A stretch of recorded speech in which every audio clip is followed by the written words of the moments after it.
بھائی کچھ نہ کچھ وقت نکال کے ہاتھ اٹھا کے اللہ کے سامنے گڑ گڑایا کریں.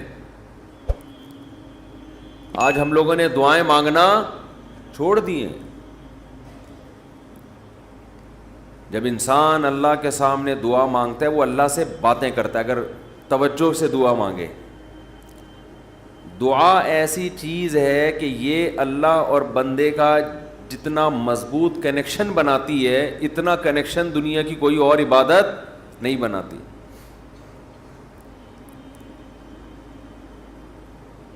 ہمیں شیطان ورغلاتا ہے کہ اس سے مل کیا رہا ہے تمہیں, نظر تو کچھ بھی نہیں آتا, ملتا تو کچھ بھی نہیں ہے.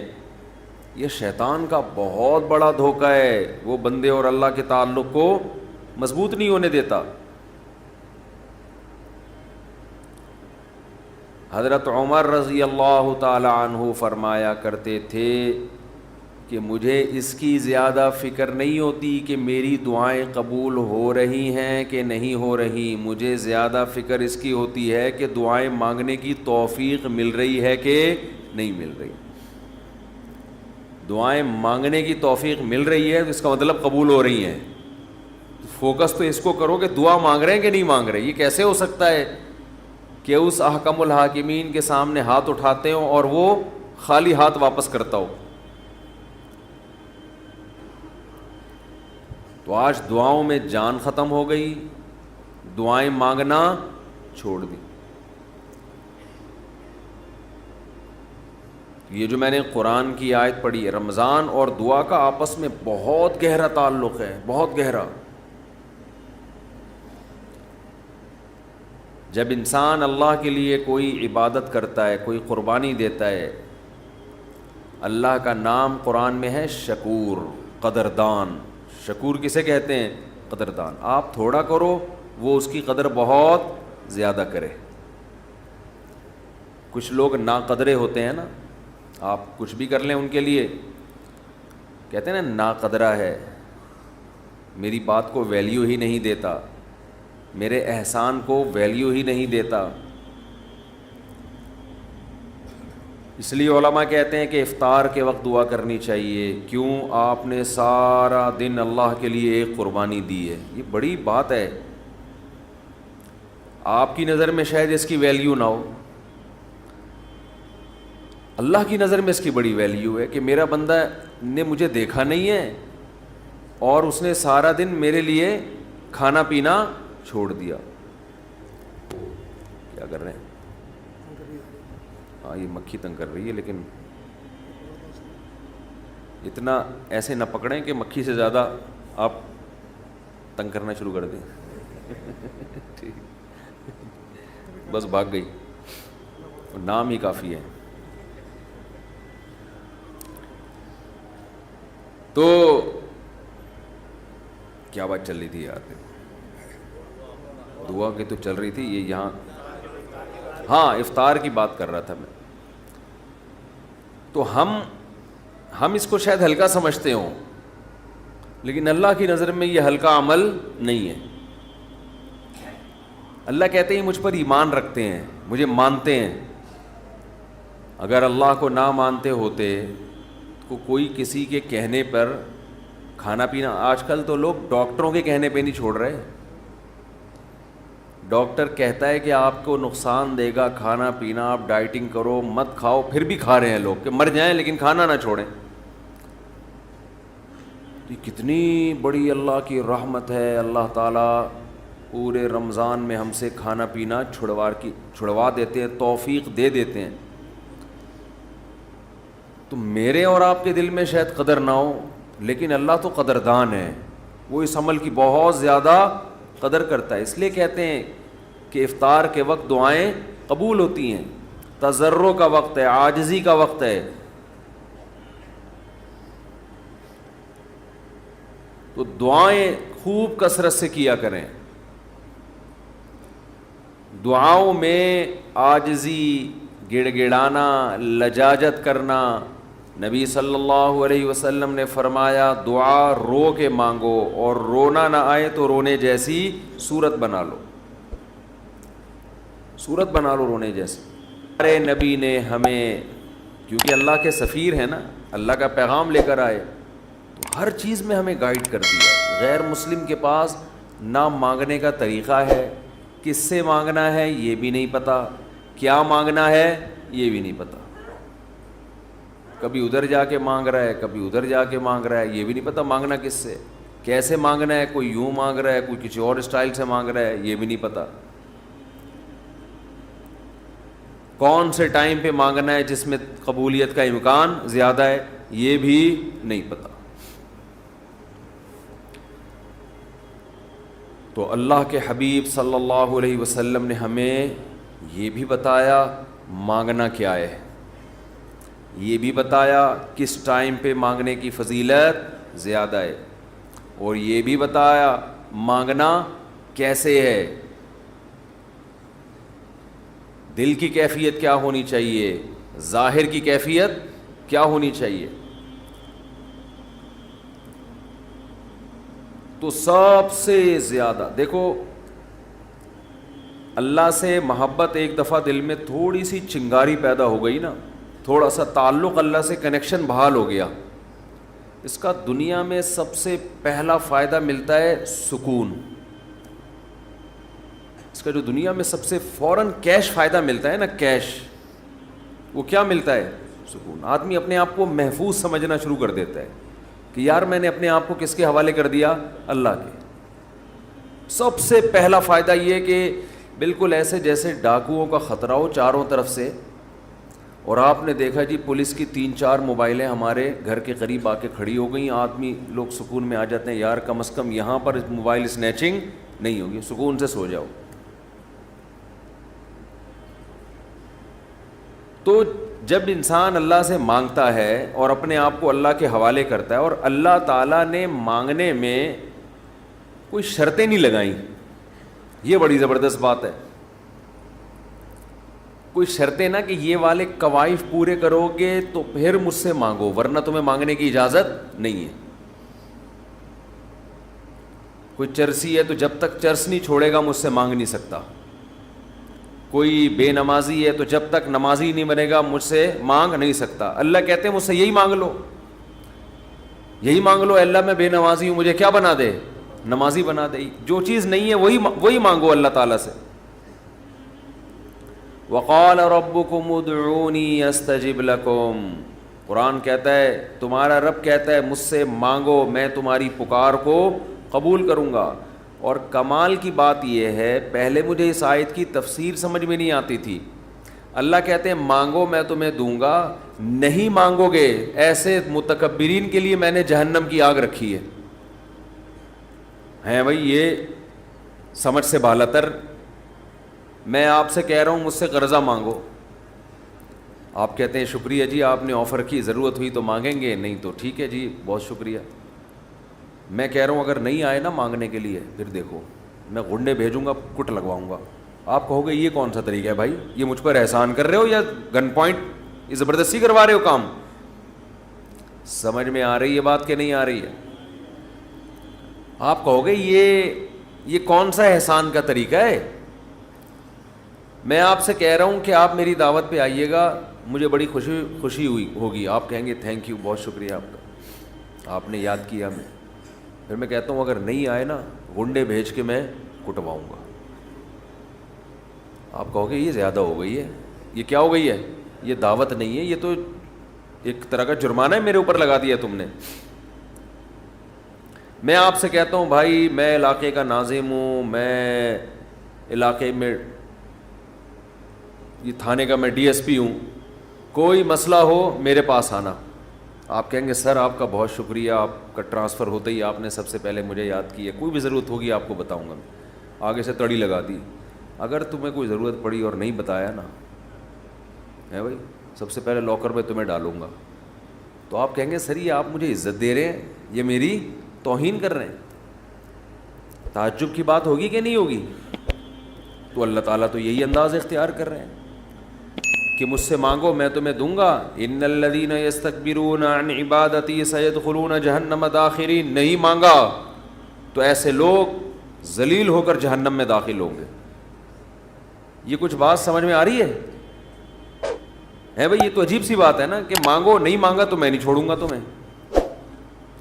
اصل بات یہ ہے کہ علاقے میں ایس ایچ او آیا، کوئی محلے کا دادا آیا، وہ آپ سے کہتا ہے کوئی پرابلم ہو بتانا، آپ کہتے ہیں بڑی نوازش آپ کی، پھر بھی آپ اس کو پرابلم نہیں بتاتے، وہ غصہ نہیں آتا، اس کو غصہ نہیں آتا، اس لیے کہ وہ مخلوق ہے، وہ عاجز ہے. اسے پتہ ہے کہ بعض دفعہ بندے کو کام پڑتا ہی نہیں ہے، بعض دفعہ پڑتا ہے تو اس کے کوئی دوسرے تعلقات ہوتے ہیں، بعض دفعہ کام پڑتا ہے لیکن وہ چاہتا ہی نہیں ہے کہ کام ہو، ایسا ہی رہے معاملہ. لیکن اللہ کے ہاں یہ تینوں آپشن آپ کے پاس نہیں ہیں. آپ یہ کہیں کہ اللہ تو نے مجھ سے کہا تھا کہ میں تجھ سے مانگوں، لیکن میری کوئی ایسی ضرورت ہی نہیں جو میں مانگوں تجھ سے، یہ کہہ سکتے ہو کیا ہے بھائی؟ اس کا مطلب تم اللہ سے مستغنی ہو گئے. اللہ کے دیے بغیر بھی تمہیں دائیں بائیں سے تمہارے کھانچے کھلے ہوئے ہیں، جو اگر کھلے ہوئے ہیں تو وہ کھانچے کس کے اختیار میں ہیں؟ وہ تو اللہ کے ہاتھ میں ہیں. آپ یہ بھی کہہ سکتے ہو کہ مجھے اس لیے مانگنے کی ضرورت نہیں کہ میرے تو سارے مسائل حل ہو رہے ہیں، میں صبح میری جاب لگی ہوئی ہے، میری تنخواہ ہے، ایک ملٹی نیشنل کمپنی میں اچھی سیٹ پر بیٹھا ہوا ہوں میں، میری سیلری گھر آ جاتی ہے، مہنگائی بھی نہیں ہے، پیٹرول بھی نئی حکومت نے سستا کر دیا ہے وغیرہ وغیرہ، تو اب تو کوئی مسئلہ ہی نہیں ہے. تو اللہ کہے گا اگر کوئی مسئلہ نہیں ہے بالفرض، اول تو پاکستان میں ہو اور مسئلہ نہ ہو، یہ ہو نہیں سکتا. یہ تو پھر اس کا مطلب ہے آپ سو رہے ہیں، آپ کی کوئی اٹھائے گا اور آنکھ کھل جائے گی آپ کی. تو آپ کے ساتھ اگر کوئی مسئلہ نہیں ہے، آپ ان اسباب کو دیکھ رہے ہو، اس کا مطلب آپ سمجھتے ہو کہ ہوتا اسباب سے ہے، اللہ سے نہیں ہوتا. بھئی اللہ تو جب چاہے ان اسباب کو فیل کر دے. آپ اپنے آپ کو خدا سے مستغنی سمجھ رہے ہو، آپ سمجھ رہے ہو مجھے خدا کی ضرورت نہیں ہے. اس پر اللہ عذاب دے گا کہ تو اپنے آپ کو یہ سمجھ کیسے بیٹھا کہ تجھے ضرورت نہیں ہے میری. یہ ایسے محلے کا کوئی دادا آیا اور سارے کام اس کے ہاتھ میں، اس نے آپ سے بولا کوئی تنگ کرے تو مجھے بتانا، اور اسے پتا ہے کوئی نہ کوئی تنگ کر رہا ہے اس کو، آپ پھر بھی نہیں بتا رہے اس کو. وہ بلائے گا، بولے گا بھائی آپ کیوں نہیں بتا رہے؟ آپ کہتے ہیں بھائی کوئی مجھے تنگ کر رہا ہے تو میں برداشت کر رہا ہوں اس لیے نہیں بتا رہا، اس پہ غصہ نہیں آئے گا اس کو. لیکن اگر آپ نے اس سے کہا کوئی مجھے تنگ کر رہا ہے، میں آپ کو اس لیے نہیں بتا رہا کہ مجھے پتہ ہے کہ میرے جاننے والے ہیں وہ مجھے بچا لیں گے، اس دادے کو غصہ آئے گا کہ میرے علاوہ کون اس محلے کا دادا ہے بھائی؟ آئے گا کہ نہیں آئے گا؟ تو اللہ کے سامنے ہم یہ بھی نہیں کہہ سکتے کہ اللہ یہ پریشانیاں مجھے تنگ کر ہی نہیں رہی ہیں، مجھے کوئی ٹینشن ہے ہی نہیں، یہ بھی نہیں کہہ سکتے. اس لیے نہیں کہہ سکتے کہ ہم انسان ہیں، مخلوق ہیں، اللہ کے ہاتھ میں سارے اسباب ہیں. وہ جب پریشان کرنے پر آئے گا، وہ مصیبتیں دینے پر آئے، ہم میں سے کسی میں دم نہیں ہے کہ ان مصیبتوں کو اس کی توفیق کے بغیر برداشت کر لیں. یہ ممکن نہیں ہے، اور یہ بھی ممکن نہیں ہے اس کے علاوہ کوئی وہ مصیبتیں ہم سے دور کر دے. تو کتنی بڑی وعید ہے دعا نہ مانگنے پر. اور جو لوگ دعا نہیں مانگتے، حقیقت یہ ہے کہ وہ اپنے آپ کو دعا سے مستغنی سمجھتے ہیں. وہ کہتے ہیں مجھے ضرورت کیا ہے. میں ایک چٹکلا سناتا ہوں نا ایسے موقع پہ. ایک آدمی اپنا گدھا بیچنے جا رہا تھا بازار میں. کسی نے پوچھا کیا کر رہا ہے؟ اس نے کہا کہ یہ گدھا میں جاؤں گا مارکیٹ میں لاکھوں کا بکے گا. کسی نے کہا کہ انشاءاللہ کہہ دے کہ اگر اللہ نے چاہا. اس نے کہا انشاءاللہ، یعنی اللہ نے چاہا کہنے کی کیا ضرورت ہے؟ گدھا میرے ہاتھ میں، نسل اس کی اچھی ہے، مارکیٹ میں گدھے کی مانگ بھی ہے. گدھے مارکیٹ سے کیا ہو گئے ہیں؟ شارٹ. اگر وہ ہماری مارکیٹوں میں آتا، اسمبلیوں میں آتا، پتہ چلتا ہے یہاں مارکیٹ سے شارٹ نہیں ہے، ہول سیل کے حساب سے ہمارے یہاں. تو اب اسے لوگ کہہ رہے ہیں کہ بھائی بول دے اگر اللہ نے چاہا. وہ کہہ رہے ہیں اللہ نے چاہا کہ سب کچھ صحیح ہے، سب کچھ صحیح ہے. مارکیٹ میں گدھوں کی ویلیو بھی ہے اور انتظار میں بھی ہیں لوگ، تو منہ مانگی قیمت پہ بکے گا. اچانک کوئی مارکیٹ میں جب پہنچا، ڈاکو آیا، گدھا چھین کے لے گیا, یا اس گدھے کو بیماری ہوئی مر گیا, اب یہ خالی ہاتھ آ رہا ہے. اسی بندے سے رابطہ ہوا, اس نے پوچھا ہاں بھائی کیا ہوا؟ کہہ رہے انشاءاللہ میں گدھا لے کے جا رہا تھا, انشاءاللہ کوئی ڈاکو آیا, انشاءاللہ اس نے چاقو نکالا, اور انشاءاللہ وہ گدھا مجھ سے چھین کے لے گیا. اب بات بات پہ کیا لگا رہا ہے؟ انشاءاللہ. اس نے کہا کم بخت جب لگانا تھا تو اس وقت تو لگایا نہیں انشاءاللہ, اور اب لگا رہا ہے. تو ہم پر جب مصیبت پڑتی ہے پھر ہم کہتے ہیں یار اللہ کہاں ہے؟ تو بھئی یہ تو مصیبت سے پہلے اللہ کو پکارو. جو اللہ کو نہیں پکارتا یہ اس کی علامت ہے کہ اس کی نظر اسباب پر ہے, اللہ پر نہیں ہے. وہ سمجھتا ہے یہ جیسے کافر اسباب کو دیکھتا ہے نا, وہ تو کہتا ہے خدا کیا کر رہا ہے؟ گاڑی کے ایکسیلیٹر پہ پاؤں رکھو تو گاڑی چلتی ہے, بریک پہ پاؤں رکھو تو رکتی ہے, تو اللہ کہاں ہے؟ تو اللہ کو اگر نہیں کوئی پکارتا تو اللہ اس کا مطلب پھر یہ سمجھتے ہیں کہ یہ سمجھتا ہے کہ اس کو میری ضرورت نہیں ہے. یہ بہت بڑا جرم ہے. بات بات پہ اللہ سے دعا مانگا کرو. پیغمبروں کی کتنی دعائیں اللہ نے قرآن میں نقل کی ہیں, بات بات پہ دعائیں مانگتے تھے, بات بات پہ. دعائیں یاد کریں, دعائیں. ایک کتاب آتی ہے مناجات مقبولہ, یہ نام نوٹ کر لیں. کیا نام ہے اس کا؟ مناجات مقبولہ. ہر کتاب ہر لائبریری سے مل جائے گی, یہ جو جتنے بھی کتب خانے ہوتے ہیں نا. مولانا اشرف علی تھانوی رحمہ اللہ تعالی نے قرآن اور حدیث کی دعاؤں کو جمع کر کے ایک چھوٹی سی کتاب میں لکھ لیا ہے, ایک چھوٹی سی کتابچے میں جمع کر لیا ہے. قرآن کی دعائیں اور حدیث میں جو دعائیں, بہت جاندار دعائیں ہیں وہ. اچھا, دعا ایسی چیز ہے کہ جب جن الفاظ سے انسان مانگ رہا ہوتا ہے نا, وہ الفاظ بھی اس کے دل پہ اثر کر رہے ہوتے ہیں. تو انہوں نے بڑا شاندار کام یہ کیا کہ اب چونکہ دعائیں تو بہت زیادہ ہیں, ساری دعائیں قرآن اور حدیث کی آپ پڑھیں گے تو ایک ہی اتنی لمبی ہو جائے گی پھر. تو انہوں نے اس کو 7 حصوں میں ڈیوائیڈ کر دیا ہے. سمجھتے ہیں؟ ہفتے کے دن, اتوار کے دن, یہ یعنی 7 منزلیں بنا دی ہیں اس کی. اس کا ترجمہ بھی ملتا ہے, یعنی وہ دعائیں عربی میں اور نیچے اس کا ترجمہ. آپ بے شک عربی نہ پڑھیں, ترجمہ پڑھ لیں. وہ روزانہ کا معمول بنائیں. اس سے کیا ہوگا, آپ کو قرآن و سنت کی دعائیں یاد ہونا شروع ہو جائیں گی. وہ ایسی جاندار دعائیں, ایسی جاندار. ان دعاؤں میں آپ کو لطف آنا شروع ہو جائے گا, چسکا لگ جائے گا. کیسی کیسی دعائیں دیکھو, ایک پڑھ کے سناتا ہوں. اللہم اقسم لنا من خشیتک ما تحول به بیننا وبین معصیتک. اے اللہ ہمیں اتنا اپنا خوف دے دے, ہمارے دل میں اپنا اتنا خوف ڈال دے کہ وہ خوف ہمارے اور تیری نافرمانی کے درمیان آڑ بن جائے. سمجھ میں آ رہی ہے بات؟ زیادہ خوف نہیں چاہیے. زیادہ خوف پیدا ہو گیا تو زندگی کا مزہ کرکرا ہو جائے گا. جب آپ کے دل میں کسی چیز کا خوف مسلط ہو جاتا ہے تو لذتوں سے محروم ہو جاتے ہو آپ.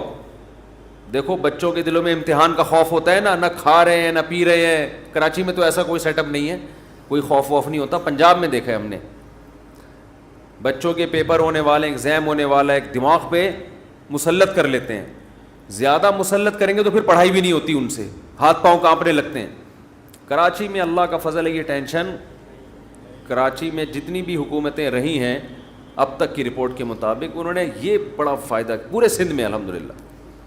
یہ سندھ گورنمنٹ جب جتنی بھی رہی ہے اب تک, چاہے کسی کی بھی ہو, تو یہ الحمدللہ انہوں نے فیسلٹی دی ہے کہ کراچی کی عوام کو پڑھائی لکھائی سے الحمدللہ بالکل فارغ کر دیا ہے. لڑکوں میں پڑھنے کا رواج ہے ہی نہیں. کچھ دن پہلے میں آ رہا تھا سفر پہ, تو کراچی کا ایک لڑکا وہاں پڑھنے گیا ہوا تھا, اسلام آباد, ایبٹ آباد میں اچھا کیڈٹ کالج. بال کیڈٹ کالج میں پڑھ رہا تھا. تو میں نے کہا کراچی میں, نارتھ کراچی میں کہیں رہتا تھا یا ناظم آباد میں, وہاں گیا ہوا. اس نے کہا بھائی ہمارے ابا اماں نے اچھا فیصلہ کیا, مجھے وہاں ایڈمیشن کرا دیا, میں پڑھ لیتا ہوں, چھٹیوں میں گھر آ جاتا ہوں. تو وہ بتا رہا تھا کہ یہ کراچی میں, وہ مجھے کہہ رہا تھا کہ ہم حیران ہوتے ہیں کراچی میں جان تو وہاں کوئی ہے ہی نہیں, پڑھائی لکھائی کی بات ہی نہیں. کہہ رہے یہاں ہو تو ہر آدمی, میں نے دیکھا ہے پنجاب میں ہر بچہ پڑھائی کی بات کر رہا ہے, سب پڑھائی میں آگے نکلنے کی کوشش کر رہے ہیں, کچھ بزنس میں آگے جانے کی کوشش کر رہے ہیں. یہاں ہو تو پڑھے ہوئے ہیں. کراچی میں الحمدللہ پڑھے ہوئے ہیں لڑکے, پوری پوری رات کرکٹ کھیل رہے ہیں, اور ہم نے بھی بیان کر کے اپریشیٹ کر دیا. وہ کہہ رہے ہیں اب ٹھپا لگی, اب تو اور کھیلو. ہم نے تو اس لیے خوشی کا اظہار کیا تھا کہ چلو روزہ تو رکھ رہے ہیں نا, یہ مطلب تھوڑی تھا کہ کچھ بھی نہیں کرو. تو یہاں الحمدللہ یہ سہولت ہے کہ یہاں آپ پڑھنے کے علاوہ دنیا کا ہر کام کر سکتے ہیں کراچی میں, اور پڑھے بغیر آپ کو ڈگریاں مل جاتی ہیں. وہ الگ بات ہے, اپنا بھی بیڑا غرق اور قوم کا بھی بیڑا غرق ہوتا ہے. نہ خود کچھ آتا ہے, نہ ترقی تھوڑی کر سکتا ہے آدمی فالتو ڈگریاں لے کے, وہ پکڑا جاتا ہے کہیں نہ کہیں. ایک ہمارے مشہور ڈاکٹر تھے جو بڑے اچھے ڈاکٹر تھے, کیا ہیں ڈاکٹر, جب ان کی جعلی ڈگریاں پکڑی گئیں, لوگوں نے کہا یار ڈگری کو چھوڑو, بندہ میں قابلیت ہے. تو وہ تھوڑے دنوں میں قابلیت کبھی ایسی کی تیسی ہو گئی. جو اندر سے ہوتا ہے نا تھوڑے دنوں میں آدمی وہ آ جاتا ہے, آپ چھپا نہیں سکتے زیادہ عرصہ. تو جعلی ڈگریاں جعلی ہی ہوتی ہیں, پکڑا جاتا ہے آدمی.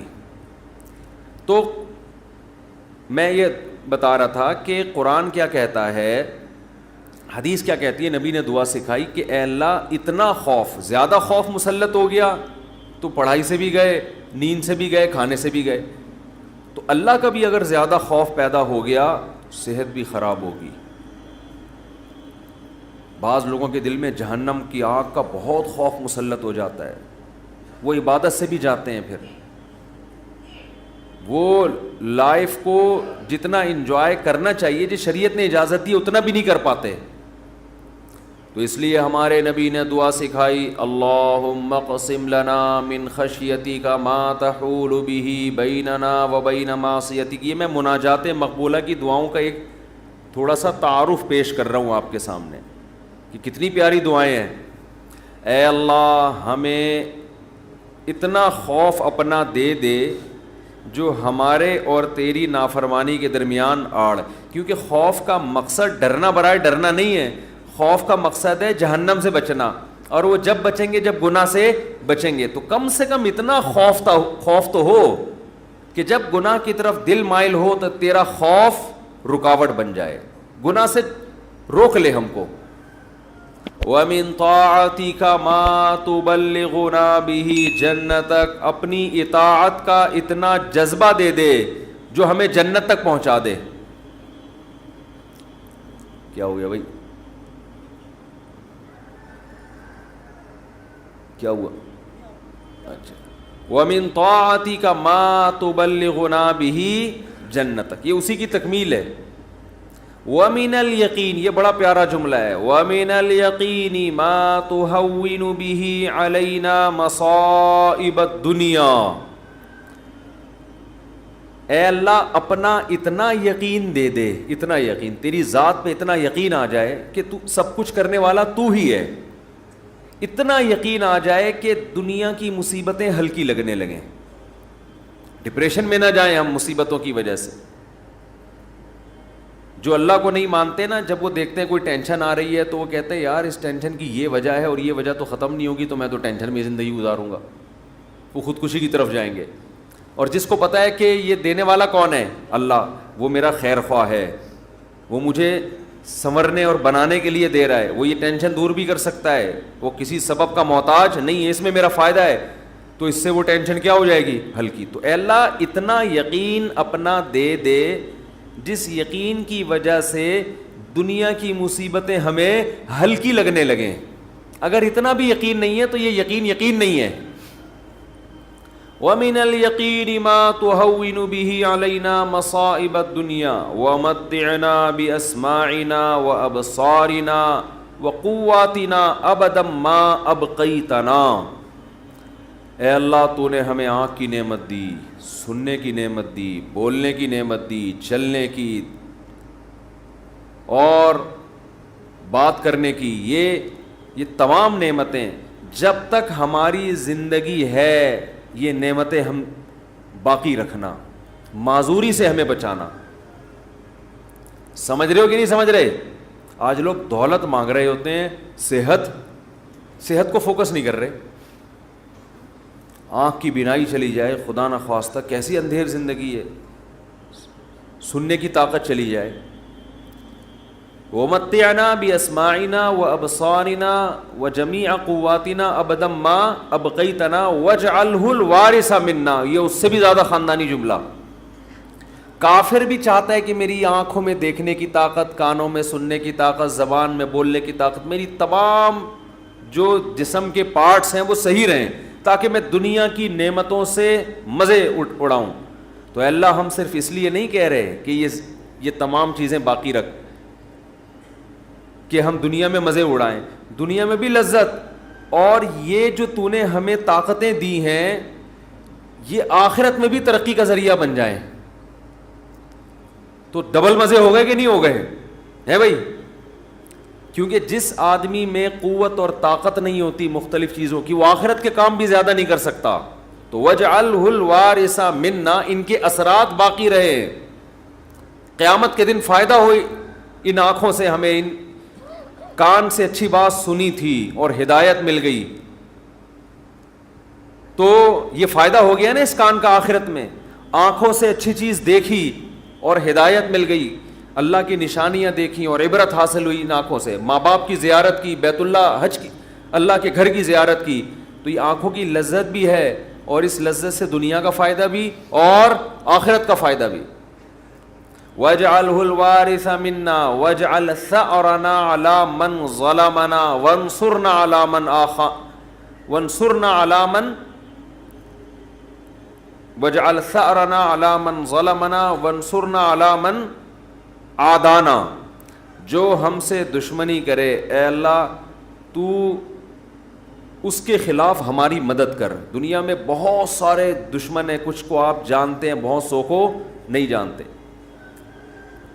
وَلَا تَجْعَلْ مُصِيبَتَنَا فِي دِينِنَا، اے اللہ اگر کوئی مصیبت مقدر میں ہے ہی تو وہ دنیا کی طرف پھیر دینا، دین ہمارا اس سے محفوظ رکھنا. دنیا کی مصیبت ختم ہو جاتی ہے، دین پہ کو نقصان اگر ہو گیا اس کے اثرات ہمیشہ ہمیشہ رہیں گے. وَلَا تَجْعَلْ مُصِيبَتَنَا فِي دِينِنَا وَلَا تَجْعَلِ الدُّنْيَا أَكْبَرَ هَمِّنَا. یہ جب مانگا کرے نا خوب شوق سے، اس کا مفہوم سوچ کے، اے اللہ دنیا ہمارا بڑا غم نہ بنا دینا کہ ہماری بڑی چاہت ہی کیا ہو. آج آپ دیکھیں، آپ کسی سے پوچھیں تجھے دنیا میں سب سے بڑی ٹینشن کیا ہے، وہ کیا بزنس. تیرا سب سے بڑا مسئلہ کیا ہے؟ صحت. تیرا سب سے بڑا مسئلہ کیا ہے؟ بیوی ٹھیک ہو جائے. تیرا سب سے بڑا مسئلہ کیا ہے جو تو چاہتا ہے؟ یار میرا سب سے بڑا مسئلہ ہے میری شادی ہو جائے. تیرا سب سے بڑا مسئلہ کیا ہے؟ یار ابا ٹھیک ہو جائیں. تیرا سب سے بڑا مسئلہ کیا ہے؟ یار میرے بال نہیں ہیں سر پہ، میں سارا دن اسی کوشش میں لگا رہتا ہوں سر پہ بال نکل آئیں. بھائی تیرا سب سے بڑا مسئلہ کیا ہے؟ بھائی مجھے اللہ نہ کرے کینسر ہے، میرا سب سے بڑا مسئلہ اس وقت یہ بن چکا ہے میرا کینسر کسی طرح سے ٹھیک ہو جائے. بھائی تیرا سب سے بڑا مسئلہ کیا ہے؟ یہ لوگوں کی آپ سروے کریں تو یہی ہوگا نا. سمجھ میں آ رہی ہے بات؟ اکبر ہمینا کا مطلب سب سے بڑا مسئلہ، سب سے بڑی ٹینشن. بھائی تیرا سب سے بڑا مسئلہ کہ یار میرے بچے میرے قابو میں نہیں ہیں، میری سب سے بڑی خواہش ہے میرے بچے انسان کے بچے بن جائیں. بھائی تیرا سب سے بڑا مسئلہ کیا ہے؟ بھائی اس کا سب سے بڑا مسئلہ اس کو خدا نخواستہ فالج ہوا ہوا ہے، اس کی ابھی سب سے بڑی کوشش یہی کہ فالج ٹھیک ہو جائے اس کا. نبی دعا سکھا رہے ہیں یہ کبھی بھی ہمیشہ اللہ سے پناہ مانگو، اے اللہ یہ چیزیں میرے مسئلے تو رہیں، سب سے بڑے مسئلے نہ رہیں. سب سے بڑا مسئلہ ایک ہی ہو، آخرت. بھائی یہ مسئلہ ختم ہو گیا، کوئی دوسرا مسئلہ آ جائے گا آپ کے ساتھ. کیا خیال ہے؟ ادھر میری طرف دیکھیں نا، ادھر کیوں دیکھ رہے ہیں؟ ابھی آپ کا سب سے بڑا مسئلہ ہے میرا بیان سنیں، آپ بیٹھ گئے. اچھا مجھے کچھ اس وجہ سے دیکھ رہے تھے آپ مجھے. اچھا ٹھیک ہے ٹھیک ہے، میں دیتا ہوں، اس میں دیتا ہوں دعا میں. 4 لاکھ روپے میں جمع ہوا ہے، ابھی جمع کرنا ہے 25-30 لاکھ. اس کے لیے تھوڑی سی اچھا میں جمعے کی نماز کے بعد دیتا ہوں. تو سب سے بڑا مسئلہ جو میرا اور آپ کا ہو تو حدیث میں آتا ہے کہ اللہ سے دعا مانگو لا تجعل الدنیا اکبر ہمنا، اے اللہ یہ دنیا کے جو